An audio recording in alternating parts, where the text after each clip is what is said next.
Salut tout le monde, bienvenue sur l'Institut Online.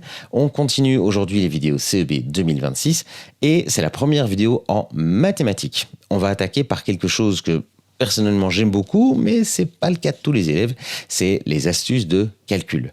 Parce que au CEB, comme tu le sais sans doute, tu n'as pas de calculatrice. En tout cas, pas pour toutes les épreuves. Alors, plus tu calcules vite et bien dans ta tête, plus tu gagnes de temps pour les exercices difficiles.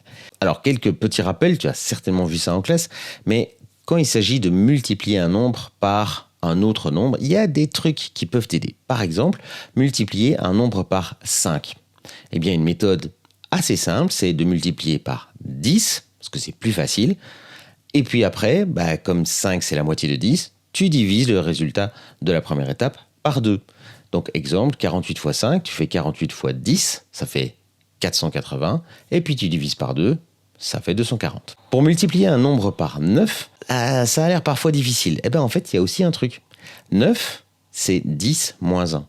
Donc quand tu dois multiplier un nombre par 9, eh bien tu le multiplies par 10, et puis tu enlèves une fois ce nombre au résultat. Par exemple, 7 fois 9, eh bien tu fais 7 fois 10, ça fait 70, moins 1 fois 7, ça fait 63. Par 11 aussi, il y a un petit truc, puisque 11, c'est un peu le contraire de 9, c'est 10 plus 1. Donc tu multiplies un nombre par 11 en le multipliant d'abord par 10, et puis tu rajoutes une fois ce nombre. Multiplier par 25? Non, c'est pas si difficile. 25, c'est le quart de 100. Donc si tu veux multiplier un nombre par 25, eh bien tu le multiplies par 100, et puis tu divises par 4. Un autre exemple, multiplier par 99. Ouh, ça a l'air difficile. 99, c'est 100 moins 1. Donc si tu veux multiplier un nombre par 99, tu multiplies par 100 et tu enlèves une fois ce nombre. Pour calculer les pourcentages des nombres, il y a aussi des trucs et astuces pour rendre les choses plus faciles. Par exemple, si on te demande 10% d'un nombre, eh bien 10% c'est divisé par 10, puisque 10% c'est un dixième. 20% c'est divisé par 10 fois 2. 5% c'est divisé par 10, divisé encore par 2. 50% c'est la moitié. Et 25%, 25% c'est 25 sur 100, donc c'est un quart. Donc tu divises par 4. Exemple, si on te demande 30% de 240, eh bien tu vas d'abord passer par 10%. C'est plus facile à calculer. Donc tu fais 240 divisé par 10, ça fait 24. Et si tu dois aller jusqu'à 30%, eh bien tu fais 24 fois 3, ça te fait 72. Alors, quelques exemples concrets. N'hésite pas à mettre en pause de temps en temps la vidéo et faire d'autres exercices en appliquant ces procédés et tu verras que ça finira par être facile à faire. Si on te demande par exemple 36 fois 25, comme on l'a vu un peu plus tôt dans la vidéo, 25 c'est un quart de 100.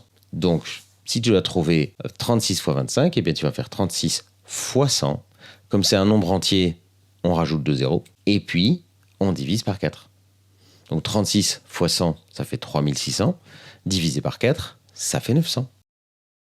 Si tu dois trouver 15% de 80, donc 15% de 80, c'est 10% plus 5%. Donc ça fait 8 plus 4, ça fait 12.